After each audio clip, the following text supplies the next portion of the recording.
ਹਾਂਜੀ, ਸਮੁੱਚੇ ਬਹੁਜਨ ਸਮਾਜ ਨੂੰ ਰਿਸ਼ਪਾਲ ਸਿੰਘ ਗੱਲ ਵੱਲੋਂ ਵਾਹਿਗੁਰੂ ਜੀ ਕਾ ਖਾਲਸਾ ਵਾਹਿਗੁਰੂ ਜੀ ਕੀ ਫਤਿਹ। ਜੈ ਭੀਮ ਜੈ ਭਾਰਤ। ਸਤਿਕਾਰਯੋਗ ਸਾਥੀਓ, ਅਕਸਰ ਬਹੁਤ ਸਾਰੇ ਸਾਥੀ ਗੱਲਬਾਤ ਕਰਦੇ ਰਹਿੰਦੇ ਆ ਫੋਨ ਤੇ ਮੈਂ ਅਕਸਰ ਦੇਖਦਾ ਹੁੰਨਾ ਕਿ ਬਹੁਤ ਸਾਰੇ ਸਾਥੀ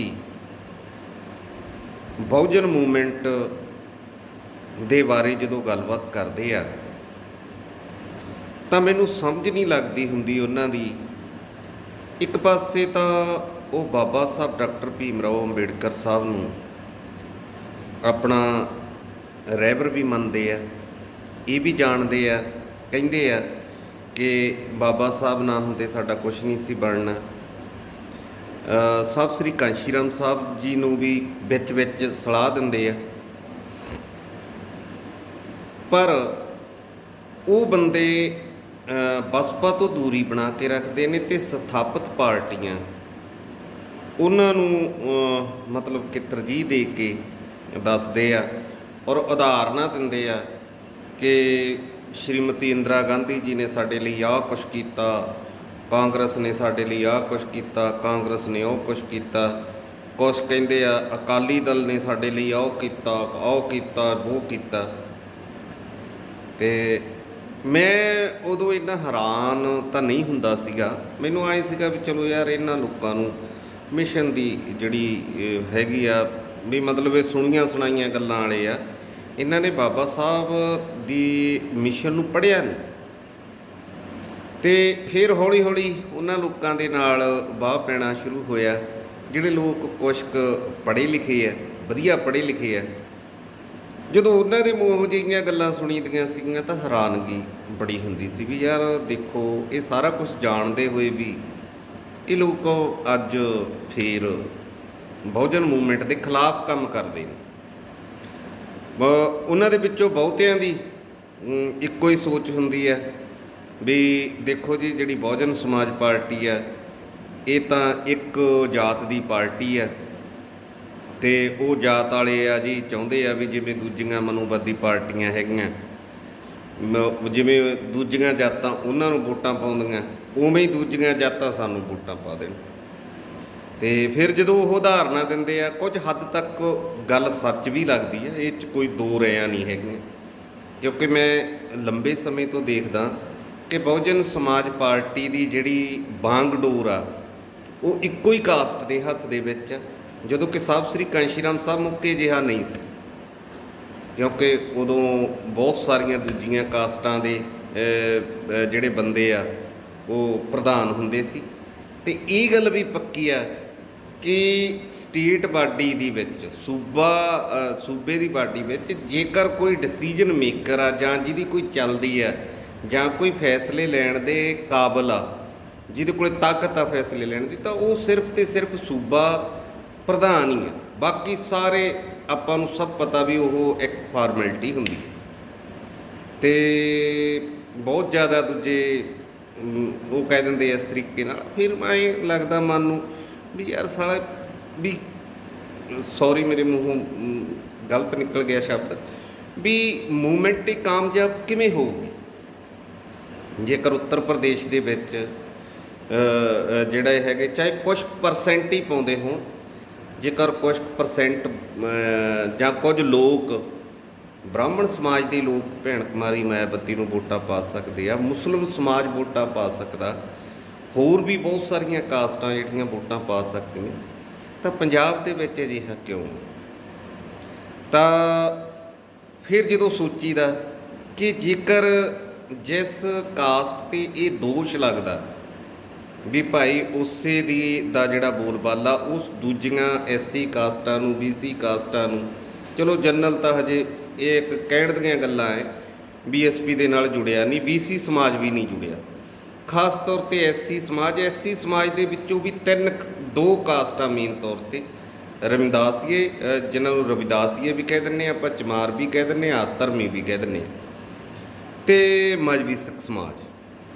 ਕੁਛ ਕੁ ਜਿਹੜਾ ਹੈਗਾ ਮਤਲਬ ਕੁਝ ਕੁ ਮਤਲਬ ਬਹੁਤ ਥੋੜ੍ਹਾ ਹਿੱਸਾ ਵਾਲਮੀਕਨ ਸਮਾਜ ਦਾ, ਅਤੇ ਬਾਕੀ ਤਾਂ ਇੱਕ ਨਾ ਮਾਤਰ ਆ ਉਹਦੇ ਵਿੱਚ ਕੋਈ ਜਿਹੜੇ ਹੋਣਗੇ। ਅਤੇ ਵੀ ਜੇਕਰ ਉਹ ਜਾਤੀ ਵਾਕਿਆ ਹੀ ਮਿਸ਼ਨ ਦੇ ਪ੍ਰਤੀ ਉਹਨਾਂ ਨੂੰ ਪਿਆਰ ਆ, ਮਿਸ਼ਨ ਦੇ ਪ੍ਰਤੀ ਉਹ ਫਿਕਰਮੰਦ ਆ, ਉਹਦੀ ਜਿਹੜੀ ਲੀਡਰਸ਼ਿਪ ਆ ਉਹ ਕਿਉਂ ਨਹੀਂ ਇਸ ਚੀਜ਼ ਦੇ ਵੱਲ ਧਿਆਨ ਦਿੰਦੀ ਵੀ ਦੇਖੋ ਆਪਣਾ ਮਿਸ਼ਨ ਅੱਗੇ ਵਧਣਾ ਚਾਹੀਦਾ, ਬਾਬਾ ਸਾਹਿਬ ਦੀ ਮੂਵਮੈਂਟ ਅੱਗੇ ਵਧਣੀ ਚਾਹੀਦੀ ਆ, ਸਾਹਿਬ ਸ੍ਰੀ ਕਾਂਸ਼ੀ ਰਾਮ ਸਾਹਿਬ ਜੀ ਦਾ ਸੁਪਨਾ ਅੱਗੇ ਵਧਣਾ ਚਾਹੀਦਾ, ਭੈਣ ਕੁਮਾਰੀ ਮਾਇਆਵਤੀ ਜੀ ਦੀ ਸੋਚ ਅੱਗੇ ਵਧਣੀ ਚਾਹੀਦੀ ਆ। ਅਤੇ ਆਪਾਂ ਕਿਉਂ ਨਾ ਯਾਰ ਇਸ ਚੀਜ਼ ਦੇ ਲਈ ਲੋਕਾਂ ਦੀ ਜਿਹੜੀ ਦੁਬਿਧਾ ਖਤਮ ਕਰੀਏ ਵੀ ਭਾਈ ਅਸੀਂ ਅਗਵਾਈ ਜਿਹੜੀ ਹੈਗੀ ਆ ਪਿੱਛੇ ਹਟਦੇ ਹਾਂ, ਅਤੇ ਜਿਹੜਾ ਸਮਾਜ ਇਸ ਗੱਲ ਨੂੰ ਕਹਿੰਦਾ ਉਹ ਅੱਗੇ ਲੱਗ ਕੇ ਅਗਵਾਈ ਕਰੇ। ਹੋ ਸਕਦਾ ਕਿਉਂਕਿ ਇਹ ਤਾਂ ਪ੍ਰਤਿਆਏ ਗਏ, ਕਿੰਨਾ ਟਾਈਮ ਹੋ ਗਿਆ ਉਹਨਾਂ ਕੋਲ ਅਗਵਾਈ ਆ, ਉਸ ਅਗਵਾਈ ਨੂੰ ਐਸੀ ਸਮਾਜ ਨੇ ਐਕਸੈਪਟ ਨਹੀਂ ਕੀਤਾ, ਅਤੇ ਆਪਾਂ ਨੂੰ ਦੂਸਰਾ ਐਕਸਪੈਰੀਮੈਂਟ ਕਰ ਲੈਣਾ ਚਾਹੀਦਾ। ਅਤੇ ਫਿਰ ਜਦੋਂ ਉਹ ਇਸ ਤਰੀਕੇ ਦੀ ਡਿਸਕਸ਼ਨ ਹੁੰਦੀ ਹੈ ਤਾਂ ਕਈ ਵਾਰੀ ਉਹਨਾਂ ਦੇ ਨਾਲ ਹਾਂ 'ਚ ਹਾਂ ਵੀ ਮਿਲਾਉਣੀ ਪੈਂਦੀ ਆ ਵੀ ਬਾਈ ਤੁਹਾਡੀ ਗੱਲ ਠੀਕ ਆ। ਪਰ ਹੈਰਾਨੀ ਦੀ ਗੱਲ ਇਹ, ਕਈ ਦਿਨਾਂ ਤੋਂ ਸਾਡੇ ਹੀ ਸਮਾਜ ਦਾ, ਬਹੁਜਨ ਸਮਾਜ ਦਾ ਇੱਕ ਵਿਅਕਤੀ ਬੜੇ ਲੰਬੇ ਦਿਨਾਂ ਤੋਂ ਮੇਰੇ ਮਗਰ ਪਿਆ ਹੋਇਆ ਸੀ, ਯਾਰ ਤੇਰੇ ਨਾਲ ਮੀਟਿੰਗ ਕਰਨੀ, ਤੇਰੇ ਨਾਲ ਮੀਟਿੰਗ ਕਰਨੀ ਹੈ। ਮੈਂ ਕਿਹਾ ਜੀ ਚਲੋ ਕੋਈ ਗੱਲ ਨਹੀਂ, ਮੋਸਟ ਵੈਲਕਮ। ਪਹਿਲਾਂ ਤਾਂ ਮੈਂ ਕਈ ਦਿਨ ਲਾਰੇ ਲੱਪੇ ਲਾਉਂਦਾ ਰਿਹਾ। ਅੱਜ ਮੇਰੇ ਕੋਲੇ ਆਏ ਅਤੇ ਮੇਰੇ ਕੋਲੇ ਆਣ ਕੇ ਉਹ ਗੱਲਾਂ ਸੁਣਾਉਣ ਲੱਗ ਗਏ ਸ਼੍ਰੀ ਨਰਿੰਦਰ ਮੋਦੀ ਜੀ ਦੀਆਂ, ਭਾਜਪਾ ਦੀਆਂ। ਉਹਨਾਂ ਨੇ ਆਹ ਕੀਤਾ, ਉਹਨਾਂ ਨੇ ਜੋ ਕੀਤਾ, ਜਿਹੜਾ ਕਿ ਸਾਰਾ ਗਲਤ ਸੀ। ਤਾਂ ਮੈਂ ਪਹਿਲਾਂ ਤਾਂ ਕਿਉਂਕਿ ਮੇਰੇ ਸਮਾਜ ਦਾ ਬੰਦਾ ਸੀ, ਹੁਣ ਮੈਂ ਉਹਨੂੰ ਕੋਈ ਗੱਲ ਤਾਂ ਕਰ ਨਹੀਂ ਸਕਦਾ, ਮੈਂ ਰਿਸਪੈਕਟ ਨਾਲ ਬਿਠਾਇਆ, ਚਾਹ ਪਾਣੀ ਪਿਆਇਆ, ਜੋ ਕੁਛ ਮਾੜਾ ਮੋਟਾ ਕੋਈ ਬਿਸਕੁਟ ਕੋਈ ਹੋਰ ਐਰਾ ਵਗੈਰਾ ਖਾਣ ਵਾਲਾ ਸੀ ਉਹ ਵੀ ਦਿੱਤਾ, ਨਾਲ ਜੋ ਲੇਡੀਜ਼ ਸੀ ਉਹਨਾਂ ਦਾ ਵੀ ਸਨਮਾਨ ਕੀਤਾ। ਪਰ ਮੈਂ ਫਿਰ ਉਹਨਾਂ ਨੂੰ ਦੱਸਿਆ ਵੀ ਯਾਰ ਤੁਸੀਂ ਕਿਉਂ ਨਹੀਂ ਬਾਬਾ ਸਾਹਿਬ ਨੂੰ ਪੜ੍ਹਦੇ, ਗੱਲ ਤੁਸੀਂ ਬਾਬਾ ਸਾਹਿਬ ਦੀ ਕਰਦੇ ਹੋ, ਅਤੇ ਜੇ ਤੁਸੀਂ ਪੜ੍ਹਦੇ ਹੋਵੋ ਤਾਂ ਤੁਸੀਂ ਯਾਰ ਇਹਨਾਂ ਪਾਰਟੀਆਂ 'ਚ ਕਿਉਂ ਜਾਵੋ। ਵੀ ਤੁਸੀਂ ਜੋ ਕੁਛ ਵੀ ਮੈਨੂੰ ਦੱਸਿਆ ਇਹ ਸਾਰੇ ਦਾ ਸਾਰਾ ਝੂਠ ਆ। ਕੁਛ ਕੁ ਮੇਰੇ ਕੋਲ ਬੁੱਕਸ ਪਈਆਂ ਸੀਗੀਆਂ, ਮੈਂ ਉਹ ਬੁੱਕਸ ਦੇ ਵਿੱਚ ਉਹਨਾਂ ਨੂੰ ਉਹ ਕਰਕੇ ਦਿਖਾਏ। ਤਾਂ ਫਿਰ ਮਤਲਬ ਐਂਡ ਉਹਨਾਂ ਦਾ ਜਿਹੜਾ ਸੀਗਾ, ਬਹੁਤ ਲੰਬੀ ਗੱਲ ਸੀਗੀ ਇਹ, ਮਤਲਬ 2.5 ਘੰਟੇ ਦੇ ਕਰੀਬ ਬੈਠੇ ਅਸੀਂ ਡਿਸਕਸ ਕਰਦੇ ਰਹੇ। ਅਖੀਰ ਉਹਨਾਂ ਦਾ ਇੱਕ ਸੀ ਤਰਕ ਵੀ ਦੇਖੋ ਯਾਰ ਆਉਣ ਵਾਲਾ ਸਮਾਂ ਜਿਹੜਾ ਹੈਗਾ ਭਾਰਤੀ ਜਨਤਾ ਪਾਰਟੀ ਦਾ ਪੰਜਾਬ ਦੇ ਵਿੱਚ ਆ, ਬਹੁਜਨ ਸਮਾਜ ਪਾਰਟੀ ਨੂੰ ਲੋਕਾਂ ਨੇ ਇਸ ਲਈ ਨਹੀਂ ਚੁਣਨਾ ਕਿਉਂਕਿ ਬਹੁਜਨ ਸਮਾਜ ਪਾਰਟੀ ਦਾ, ਜਿਵੇਂ ਮੈਂ ਤੁਹਾਨੂੰ ਦੱਸ ਕੇ ਹਟਿਆ ਪਹਿਲਾਂ, ਸਾਰੀ ਗੱਲਬਾਤ ਜਿਹੜੀ ਉਹ ਡਿਸਕਸ਼ਨ ਸੀ, ਇਹ ਮੇਰੇ ਆਪਣੇ ਵਿਚਾਰ ਨਹੀਂ, ਮੈਂ ਉਹ ਡਿਸਕਸ਼ਨ ਦੱਸਦਾ ਜਿਹੜੀ ਉੱਥੇ ਹੋਈ। ਅਤੇ ਔਰ ਇਹ ਪਹਿਲਾਂ ਵੀ ਬਹੁਤ ਸਾਰੇ ਲਗਭਗ 1000-1500 ਬੰਦੇ ਨੇ ਇਹੀ ਗੱਲ 'ਤੇ ਡਿਸਕਸ਼ਨ ਹੋਈ ਹੈ। ਅਤੇ ਵੀ ਇਸ ਕਰਕੇ ਭਾਈ ਅਸੀਂ ਵੀ ਚਾਹੁੰਦੇ ਹਾਂ ਵੀ ਸਾਡੇ ਕੋਲੇ ਵੀ ਜਿਹੜੀ ਆਉਣ ਵਾਲੀ ਸਰਕਾਰ ਆ ਸੀ ਉਹਦੇ ਵਿੱਚ ਕੁਝ ਨਾ ਕੁਝ ਬਣ ਸਕੀਏ।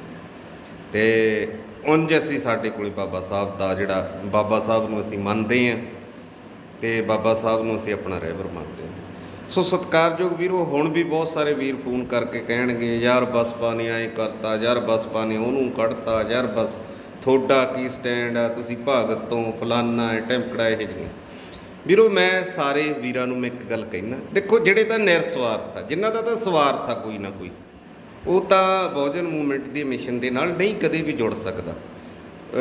ਮਤਲਬ ਇੱਕ ਟਾਈਮ 'ਚ ਤਾਂ ਜੁੜ ਸਕਦਾ ਜਦੋਂ ਉਹਨੂੰ ਲੱਗੇ ਵੀ ਇੱਥੇ ਮੇਰਾ ਸਵਾਰਥ ਪੂਰਾ ਹੋ ਸਕਦਾ, ਅਤੇ ਜੇ ਉਹਦਾ ਸਵਾਰਥ ਨਹੀਂ ਪੂਰਾ ਹੋਇਆ, ਉਹਨੇ ਮਤਲਬ ਬਾਅਦ 'ਚ ਬਹੁਜਨ ਸਮਾਜ ਪਾਰਟੀ ਨੂੰ ਗਾਲਾਂ ਵੀ ਕੱਢਣੀਆਂ, ਭੰਡਣਾ ਵੀ ਆ, ਬਹੁਤ ਕੁਛ ਦੋਸ਼ ਵੀ ਲਾਉਣੇ ਆ। ਇਹ ਲੰਬੇ ਸਮੇਂ ਤੋਂ ਆਪਾਂ ਦੇਖਦੇ ਹਾਂ, ਜਿਨ੍ਹਾਂ ਨੂੰ ਟਿਕਟਾਂ ਦਿੱਤੀਆਂ ਜਾਂਦੀਆਂ ਉਹਨਾਂ 'ਚ ਆਪਣੇ 'ਚ ਕਾਬਲੀਅਤ ਕੋਈ ਨਹੀਂ ਹੁੰਦੀ, ਵੋਟ ਕਾਬਲੀਅਤ ਨੂੰ ਪੈਂਦੀ ਆ। ਜੇਕਰ ਕਾਬਲੀਅਤ ਹੋਵੇ ਤਾਂ ਆਜਮਗੜ੍ਹ ਦੇ ਵਿੱਚ ਬਾਈ ਇਲੈਕਸ਼ਨ ਹੋਇਆ, ਸ਼ਾਹ ਆਲਮ ਗੁੱਡੂ ਜਮਾਲੀ ਨੇ ਵੱਟ ਕੱਢਤੇ, ਬੇਸ਼ੱਕ ਉਹ ਹਾਰ ਗਿਆ, 3.25 ਲੱਖ ਜਿਹੜੀ ਵੋਟ ਲੈ ਕੇ ਗਿਆ। ਉਵੇਂ ਹੀ ਸਾਡੇ ਜਿਹੜੇ ਬੰਦੇ ਟਿਕਟ ਲੈ ਕੇ ਖੜ੍ਹ ਜਾਂਦੇ ਆ, ਕਾਬਲੀਅਤ ਆਪਦੇ 'ਚ ਕੋਈ ਨਹੀਂ ਹੁੰਦੀ, ਕੋਈ ਵੀ ਜਿਹੜਾ ਕੈਪੇਬਿਲਿਟੀ ਤਾਂ ਹੁੰਦੀ ਨਹੀਂ ਗੀ, ਅਤੇ ਫਿਰ ਵੋਟ ਜਿਹੜੀ ਹੈ ਪੱਕੀ ਵੋਟ ਬਸਪਾ ਦੀ ਉਹੀ ਪੈਣੀ ਹੈ। ਜਦੋਂ ਹਾਰ ਜਾਂਦੇ ਆ ਫਿਰ ਬਾਅਦ ਦੇ ਵਿੱਚ ਬੜੇ ਤਰੀਕੇ ਦੇ ਦੋਸ਼ ਲਾਉਂਦੇ ਆ। ਇਵੇਂ ਹੀ ਬਹੁਤ ਸਾਰੇ ਸਾਥੀ ਆ ਜਿਹੜੇ ਉਹਨਾਂ ਦਾ ਇਹ ਗੱਲ ਹੁੰਦਾ ਵੀ ਭਾਈ ਅਸੀਂ ਦੋਸ਼ ਹੀ ਲਾਉਣੇ ਆ ਬਸਪਾ 'ਤੇ। ਪਰ ਮੇਰੀ ਇੱਕ ਵੱਖਰੀ ਥਿਊਰੀ ਹੈ। ਮੈਂ ਕਹਿੰਦਾ ਜੇ ਅਸੀਂ ਬਾਬਾ ਸਾਹਿਬ ਦੇ ਮਿਸ਼ਨ ਦੇ ਨਾਲ ਜੁੜੇ ਹੋਏ ਹਾਂ ਤਾਂ ਸਾਡੇ ਲਈ ਕੋਈ ਗੜੀ ਨਹੀਂ, ਕੋਈ ਡਾਕਟਰ ਨਛੱਤਰਪਾਲ ਨਹੀਂ, ਕੋਈ ਭੈਣ ਮਾਇਆਵਤੀ ਜੀ ਨਹੀਂ, ਕੋਈ ਲੀਡਰ ਨਹੀਂ। ਅਸੀਂ ਬਹੁਜਨ ਸਮਾਜ ਪਾਰਟੀ ਦੇ ਮਿਸ਼ਨ ਦਾ ਸਾਥ ਦੇਣਾ ਔਰ ਇਹ ਮਿਸ਼ਨ ਦੇ ਸਿਪਾਹੀ ਲੋਕ ਨੇ, ਚਾਹੇ ਗੜੀ ਸਾਹਿਬ ਹੋਣ, ਚਾਹੇ ਡਾਕਟਰ ਨਛੱਤਰਪਾਲ ਜੀ ਹੋਣ, ਬਲਵਿੰਦਰ ਕੁਮਾਰ ਜੀ ਹੋਣ, ਚਾਹੇ ਜਿੰਨੀ ਜ਼ਿਲ੍ਹਾ ਲੀਡਰਸ਼ਿਪ, ਤਹਿਸੀਲ ਲੀਡਰਸ਼ਿਪ, ਪਿੰਡ ਦੀ ਲੀਡਰਸ਼ਿਪ, ਅਸੀਂ ਉਹਨਾਂ ਦੇ ਹੁਕਮ ਦੀ ਜਿਹੜੀ ਪਾਲਣਾ ਕਰਨੀ। ਜੇਕਰ ਉਹਨਾਂ ਦਾ ਕਿਤੇ ਹੁਕਮ ਕੋਈ ਗਲਤ ਆ, ਜੇਕਰ ਉਹਨਾਂ ਦਾ ਕੋਈ ਡਿਸੀਜਨ ਗਲਤ ਆ, ਤਾਂ ਅਸੀਂ ਪਾਰਟੀ ਪਲੇਟਫਾਰਮ 'ਤੇ ਰਹਿ ਕੇ ਉਹਨਾਂ ਦੇ ਨਾਲ ਗੱਲ ਕਰਾਂਗੇ, ਉੱਥੇ ਉਹਨਾਂ ਨੂੰ ਠੋਕ ਵਜਾ ਕੇ ਗੱਲ ਕਹਾਂਗੇ, ਨਾ ਕਿ ਮੀਡੀਆ ਦੇ ਵਿੱਚ, ਸੋਸ਼ਲ ਮੀਡੀਆ ਦੇ ਵਿੱਚ ਪ੍ਰਚਾਰ ਕਰਕੇ ਪਾਰਟੀ ਦਾ ਨੁਕਸਾਨ ਕਰਾਂਗੇ। ਸੋ ਸਾਥੀਓ, ਮੇਰੀ ਬੇਨਤੀ ਹੈ ਤੁਹਾਨੂੰ, ਲੀਡਰਸ਼ਿਪ ਦੇ ਨਾਲ ਨਾ ਜੁੜੋ। ਲੀਡਰਸ਼ਿਪ ਬਦਲਦੀ ਰਹਿੰਦੀ ਹੈ। ਬਹੁਤ ਬਸਪਾ ਦਾ ਜਿਹੜਾ ਇਤਿਹਾਸ ਮਤਲਬ ਦੇਖਣ ਨੂੰ ਬੁਰਾ ਮਿਲਦਾ ਹੈ ਕਿ ਜਿੰਨੇ ਵੀ ਪ੍ਰਧਾਨ, ਬਹੁਜਨ ਸਮਾਜ ਪਾਰਟੀ ਦੇ ਸੂਬਾ ਪ੍ਰਧਾਨ ਜਿੰਨੇ ਵੀ ਹੋਏ ਆ, ਉਹ ਉਹਨਾਂ ਟਾਈਮ ਹੀ ਬਸਪਾ ਦਾ ਪ੍ਰੇਮ ਸੀ ਉਹਨਾਂ ਨੂੰ ਜਿੰਨਾ ਟਾਈਮ ਉਹ ਪ੍ਰਧਾਨ ਸੀ, ਸਵਾਏ ਸਰਦਾਰ ਅਵਤਾਰ ਸਿੰਘ ਕਰੀਮਪੁਰੀ ਦੇ। ਬਾਕੀ ਸਾਰੇ ਦੇ ਸਾਰੇ ਜਦੋਂ ਹੀ ਉਹਨਾਂ ਨੂੰ ਪ੍ਰਧਾਨਗੀ ਤੋਂ ਲਾਇਆ ਗਿਆ, ਜਾਂ ਤਾਂ ਉਹ ਖੁਦ ਸਾਈਡ ਕਰ ਗਏ, ਕਿਸੇ ਸਥਾਪਿਤ ਪਾਰਟੀ ਚਲੇ ਗਏ, ਜਾਂ ਉਹਨਾਂ ਨੂੰ ਇੰਨਾ ਮਜਬੂਰ ਕਰਤਾ ਕਿ ਉਹਨਾਂ ਨੂੰ ਪਾਰਟੀ ਛੱਡ ਕੇ ਕਿਸੇ ਹੋਰ ਪਾਰਟੀ ਨੂੰ ਜੁਆਇਨ ਕਰਨਾ ਪਿਆ। ਸੋ ਸਾਥੀਓ, ਮੈਂ ਬਹੁਤੀ ਕਲੀਅਰ ਨਹੀਂ ਕੀਤੀ ਗੱਲਬਾਤ। ਮੇਰੇ ਕੋਲੇ ਕੋਈ ਸਾਥੀ ਆਉਂਦੇ ਰਹਿੰਦੇ ਨੇ ਗੱਲਬਾਤ ਕਰਨ ਦੇ ਲਈ, ਵੱਖ-ਵੱਖ ਪਾਰਟੀਆਂ ਦੇ, ਮਤਲਬ ਮੈਨੂੰ ਚਾਰਾ ਪਾਉਣ ਦੇ ਲਈ। ਪਰ ਮੇਰਾ ਕੋਈ ਸਵਾਰਥ ਨਹੀਂ, ਮੈਨੂੰ ਕਿਸੇ ਚੀਜ਼ ਦੀ ਚਾਹਨਾ ਨਹੀਂ। ਮੈਂ ਸਾਹਿਬ ਸ੍ਰੀ ਕਾਂਸ਼ੀ ਰਾਮ ਸਾਹਿਬ ਜੀ ਨੂੰ ਆਪਣੇ ਮਨ ਦੇ ਵਿੱਚ ਵਸਾਇਆ ਹੋਇਆ। ਬਾਬਾ ਸਾਹਿਬ ਡਾਕਟਰ ਭੀਮ ਰਾਓ ਅੰਬੇਡਕਰ ਸਾਹਿਬ ਜੀ ਦੇ ਮਿਸ਼ਨ ਨੂੰ ਬਹੁਤ ਚੰਗੀ ਤਰ੍ਹਾਂ ਪੜ੍ਹਿਆ ਹੋਇਆ, ਤੇ ਇਸ ਕਰਕੇ ਮੈਨੂੰ ਚਾਰਾ ਪੈਂਦਾ ਨਹੀਂ ਹੈਗਾ।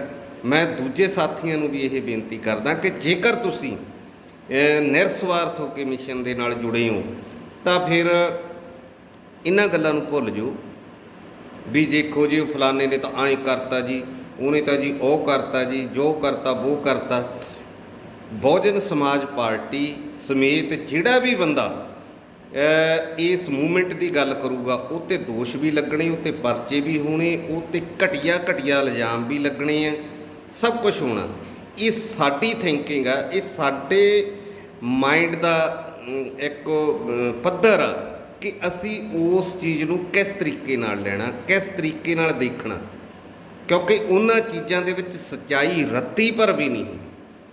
ਸਾਹਿਬ ਸ੍ਰੀ ਕਾਂਸ਼ੀ ਰਾਮ ਸਾਹਿਬ 'ਤੇ ਵੀ ਦੋਸ਼ ਲਾਉਂਦੇ ਰਹੇ ਲੋਕ, ਭੈਣ ਕੁਮਾਰੀ ਮਾਇਆਵਤੀ 'ਤੇ ਵੀ ਬੜੇ ਪਰਚੇ ਦਰਜ ਹੋਏ, ਔਰ ਸਾਰੇ ਦੇ ਸਾਰੇ ਮਾਨਯੋਗ ਸੁਪਰੀਮ ਕੋਰਟ ਦੇ ਵਿੱਚ ਜਾ ਕੇ ਖਤਮ ਹੋਏ, ਬਰੀ ਹੋਏ, ਉਹ ਕੇਸ ਰਿਜੈਕਟ ਹੋਏ।